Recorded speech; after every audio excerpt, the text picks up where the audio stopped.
Hey everybody, welcome to Board Online, Board Offline. Today we're going to do a quick unboxing and how to play for Finding Calm, an Oracle game that guides you towards a calmer life. Ages 14 plus, players 1 to 4, 15 minutes a day. And yeah, we're going to check this game out and see what it's all about.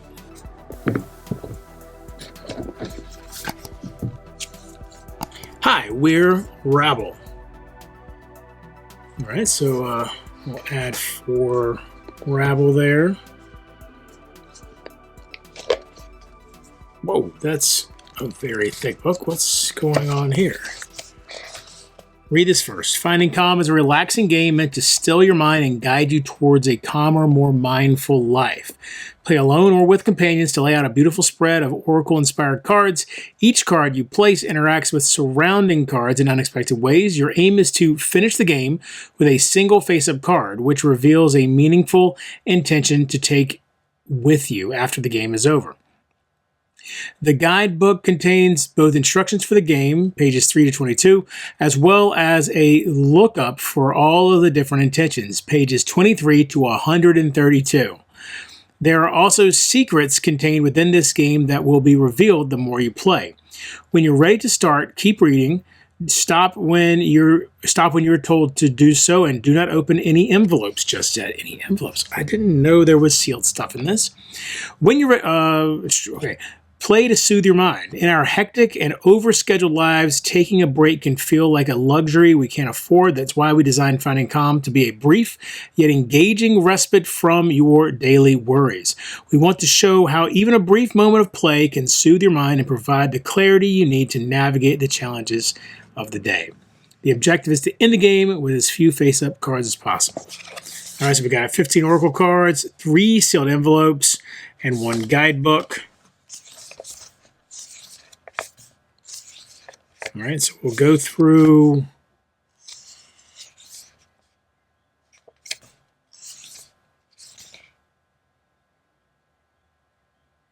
so really, to start the game, the rules are really pages 3 to 12 to start the game, to begin your first game. And then as you go past that, there'll be more stuff to learn. Okay. All right, so man, this is very, very interesting. So what did it say again? These are the 15 Oracle cards.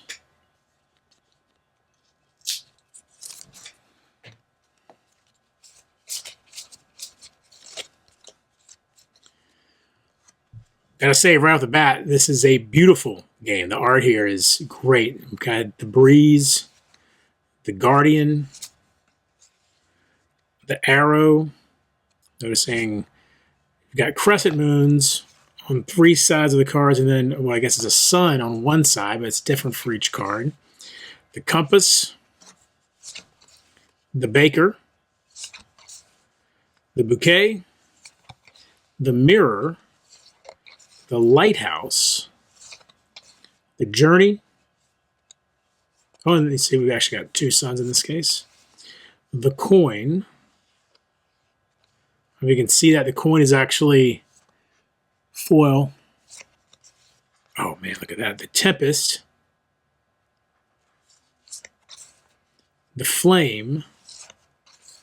The staircase. Lunar cycle. Sunlight. All right, so those are the 15 Oracle cards. Absolutely gorgeous. Yeah, so many of them have the little foil touches on different spots. All right, and then here are the 3 envelopes. Okay, so that's everything that comes in the box. So let's start taking a look at how to play this. All right, so to begin the game, you'll shuffle the Oracle cards into a deck, and then place that deck within easy reach.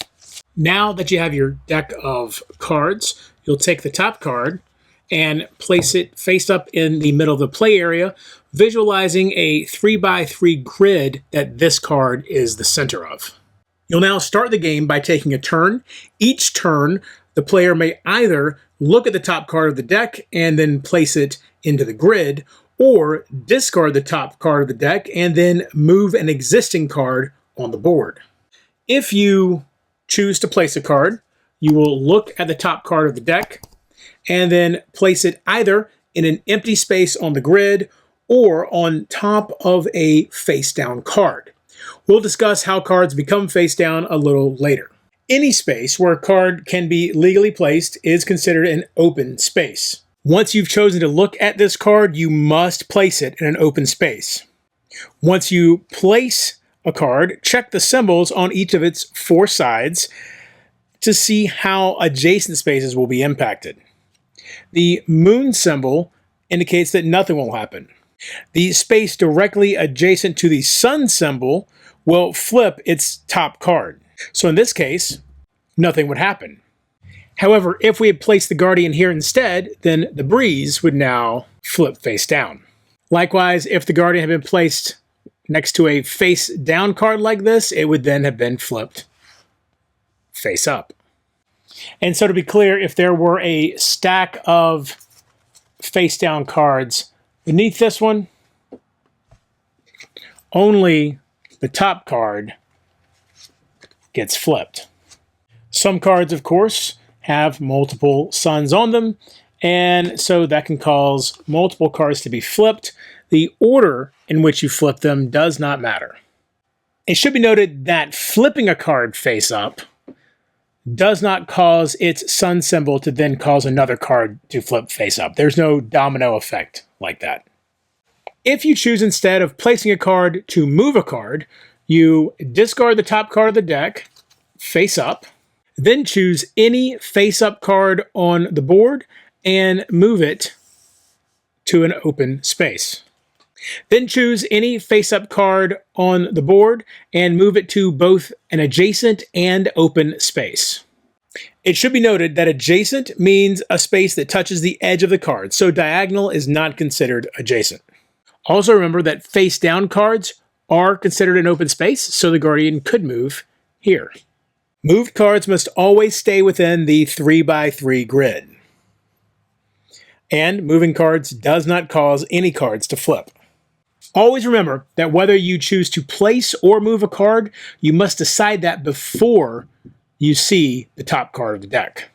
Continue taking turns and placing and moving cards until each space on the board is filled with at least one card, whether it's face up or face down. Once the 9 spaces are filled, you can choose to either end the game right then, or continue playing using the remaining cards in the deck. However, if the deck runs out of cards, or there are no more legal moves, the game automatically ends. Any empty spaces count as a face-up card.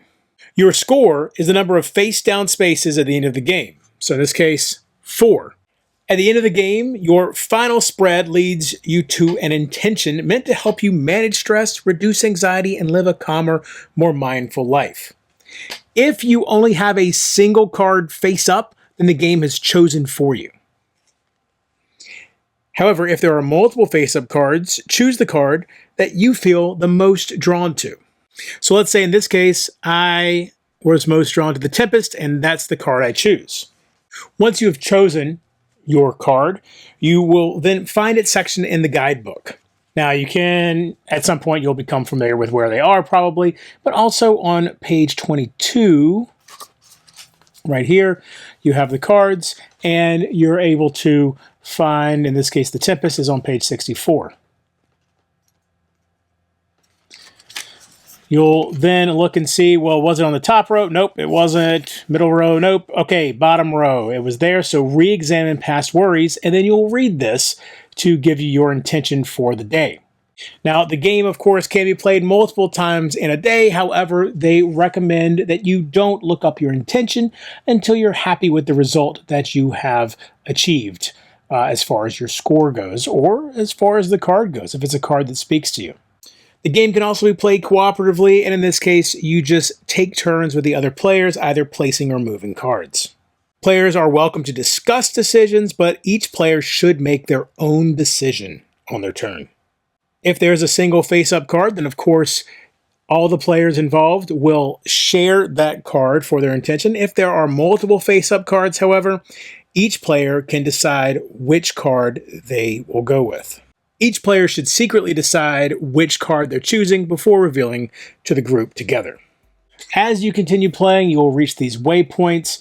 And so, for instance, to get past waypoint 1, I'll need to complete a game with 6 or more face-down spaces. Once I've done that, I'll then be able to open this envelope, which may have additional cards and changes to the way the game is played. At that point, I would continue reading from the next page to get additional information about the new things that have been unlocked. And that's how you play Finding Calm.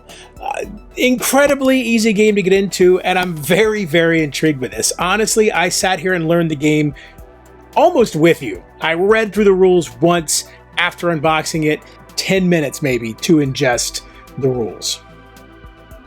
Maybe even less, to be honest. Very excited to get into this. Appreciate y'all watching. Be sure to come back. Our next instructional video will be our final part in the SAS Rogue Regiment How to Play series. We also have our next playthrough. We also have our next instructional video for Kingdom Death Monsters Gambler's Chest expansion, as well as Dungeon Universalis' How to Play series, which will be continuing as well. Thank you so much for dropping by, and until next time, if you're bored online, bored offline.